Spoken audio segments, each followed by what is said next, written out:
The first thing that tip that I would give you, or thing that I learned, is basically to factor your alcohol intake into your daily calories like you would any food or beverage. Now, that's going to mean a lot more to you if you are someone that is tracking your food in MyFitnessPal. I mean, it could still mean a lot to you if you are, I guess you'd call it intuitively eating, where you are just trying to eat until you're like 80% full and you're not trying to eat too much. And so or maybe you are losing weight and you're not tracking, but you're able to do that. It's kind of difficult, but it can be done. But if you are tracking in MyFitnessPal, to be like the most technical, while alcohol is not a macronutrient like protein, fat, and carbs are, it does have, what is it, per milliliter of alcohol, like in a vodka shot or whatever, I think it's 9 calories or it's 8 calories because fat is 9. It's 8 calories per milliliter, while carbs are 4, protein is 4 as well, and fat is 9. Correct me if I'm wrong.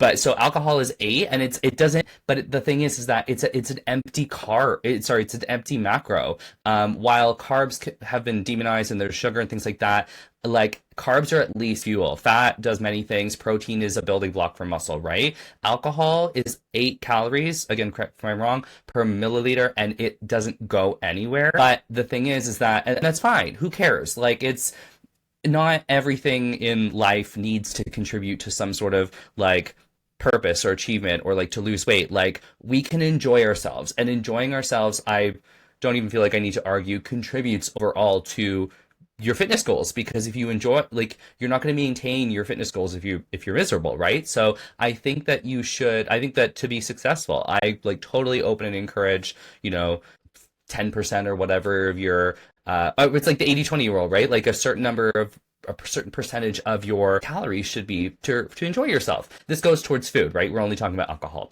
So anyway, if you are tracking MyFitnessPal, you can go in and track like alcohol like you can anything else. The tip that I have though is that this is just a really technical thing, but in MyFitnessPal, if you put in like a vodka shot or whatever, it doesn't contribute to the overall pie chart. It doesn't add alcohol as a macro. I don't know why. So my advice is to take the calories, I think it's like 140 calories per shot of vodka, and essentially track them as carbs. They're definitely not protein. I don't track them as fat. I would just essentially track as straight sugar. Sorry, because you can't go in and type carb. So if you're doing this in MyFitnessPal, track it as sugar. I just do like tablespoons of sugar until I reach 140 calories. And I'm not tracking at the moment, but there was like 4 or 5 years ago where I was tracking during this period of like the summer. And whenever I would have drinks, I would just put it in as sugar. And that's my best advice. And that's how you can quite logically, literally still make progress. Like, you can still be in a calorie deficit while having a drink. It's just factoring it in. Now, how you can do that in terms of your food intake, while I don't recommend that you do this every day, just eating lighter since you're counting them as carbs, eat lighter on the carbs, assuming that you're drinking later in the day. Or if you're day drinking, that's fine, I'm not judging. But I would essentially replace like any rice or bread or cereal or even like a scoop of peanut butter that you would have put in your protein shake. Like, 1 scoop of peanut butter is essentially a shot of vodka, is what I'm trying to say. Or, it's a cup of rice would be, I think, like 2 vodka shots, I think. Again, correct if I'm wrong, but you're just getting an idea of, like, if I want to go to the patio tonight after work, it's like Friday, yay, I want to have a drink, I want to have 2 drinks, and maybe you're going to add, like, it's going to be a sugary drink, just like, put that into MyFitnessPal and see how many calories that is, and then in the beginning part of your day, I'm not saying starve yourself. I mean, some people totally know how to control fast, there's intermittent fasting, but it's just about eating lighter, knowing that you're going to drink more later. And that's just how you quite literally make the numbers add up. And that's what I would do. Anyway, I'm going to move on to the next tip is try to choose, like, in general, lower calorie, lower sugar drinks.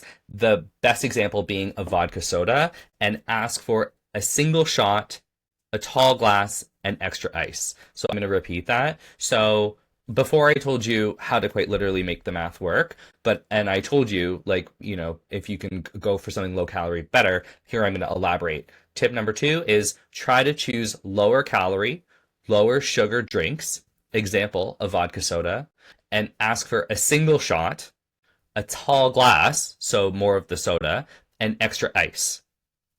Okay. So the reason for this, obvious, like I guess if you're kind of like following along, is I mean, I'm not encouraging you to have like less alcohol. That's not the point. Like I'm saying, you can still have alcohol. So like, I mean, you can even have a double. But my point is that if you have a single shot and then you have a bigger glass and you fill it with ice and the rest is mixed, you're still okay. So the point is that you're gonna have a drink in your hand for longer. You're gonna feel hydrated because you're, in this case, having like the soda water, and then the ice will melt and it is water. You will feel better. You will have a better time if you feel better, and you will be able to drink more for longer. So I'm gonna repeat this because I think it's worth repeating. Again, the best example is a vodka soda, which is like in a double glass with all ice, and then your shot of vodka, and then the rest is soda. Now you can add like any Diet Coke, diet like any, make it more flavorful by all means, especially 0 calorie. Add like what's it like the powder, like anything like that, or like do what you want. You can even add some sugar, but the more calories you're gonna add, that's not the point. So by having like a big drink and most of it being ice and soda, still having that single shot, is you're going to be able to have a drink in your hand for longer. Think about this. When we're at a party, a lot of the times when we finish our drink, and then especially if you put the glass down, you kind of feel you're like, I don't have anything in my hand. I'm going to go buy another one. And then if you're buying like worst case scenario is like a beer, which is like a lot of unnecessary calories, you're drinking, like if you're drinking them faster and drinking more of them. But if you're able to have a drink that is mostly no calories and you're going to be able to hold it for longer because it's bigger and it's cheaper, then you're going to be able to drink more for longer and you're going to have a better time. It's just overall. So again, I don't think that you need to opt for boring drinks necessarily. You can still have like diet mixes, or you can be creative. And again, my clients and community, under this post, you're going to see there's going to be a link to some lower calorie options that you can buy at the LCBO to help you out. LCBO, if you're like not from around here, is like our beer store where you can buy alcoholic, like vodka, things like that. So the last tip is to decide your limit, sorry, and stick to it and get back into focus and on track the next day. I'm going to repeat that. Tip number 3 is decide your limit and stick to it, then get back into focus and on track the next day. The reason for this is because I want you to try not to feel guilty for overindulging. This can lead to stress eating, and avoid overcompensating with undereating or overexercising. Just get back into your routine. So what happens is, because I've seen this with my clients, and a lot of you maybe have like told me that you do this, is you will go on vacation, or you'll, I don't know, again, go to a party, and maybe you're like working towards a fitness goal, and you don't decide when you go to this event, party, on vacation, whatever, Pride, summer, patio, you don't have a plan. And so you just kind of like have this feeling that you hope that you make a good decision, and you haven't decided what a good decision or a bad decision is, like again, where your limit is. And then you are at the like restaurant table, and what's it called, like gets not that gets the best, you're in the moment, you're having fun, and you're like, I'll get the fries, which is like, I'm not judging, but you're just like, I'll get the whatever, and you want to have fun, which is fine. But then after, you feel guilty for indulging, or you set a limit and you go over it, and then later you feel guilty for indulging. Then it leads to stress eating, or sometimes it leads to people like overcompensating and exercising way too much, or starving themselves the next day. None of these things will contribute to the next day being good, right? It contributes to it's a bad cycle waiting to happen. So my suggestion is to, when you're going to a patio with your friends, decide how many drinks or whatever you're going to have. Stick to that. Especially if you're tracking MyFitnessPal, this should be easy. Decide what your limit is and stick to it.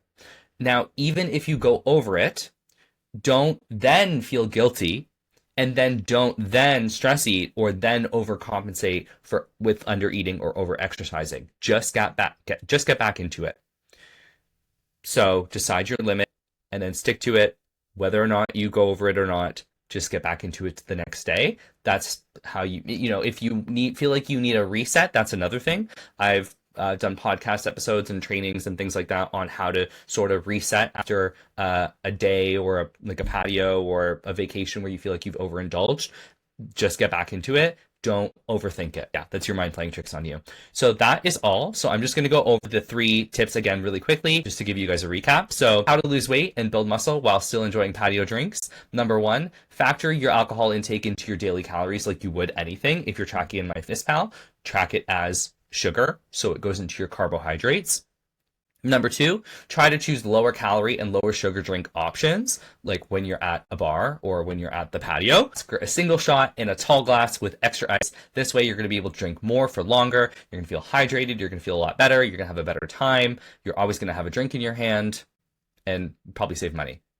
And the last thing is decide what your limit is and stick to it. Whether or not you stick to your limit, get back into focus and get back on track the next day. Don't try not to feel guilty for overindulging. Then don't stress eat or overcompensate with undereating or overexercising. Just get back in your routine and enjoy the memories of the time that you had. So that is all, guys. I hope that you got some value. If you are tuning in live, I hope that you've been leaving some comments. I'll get to them when I'm done, and I'll answer them. If you are watching this live on the replay in the Facebook group or in my community, hashtag replay and let me know what your biggest takeaway was. I want to know if you guys got value, if you want to see more things like this, if this what was helpful. It's really helpful for me. And yeah, have a great rest of your day. See ya.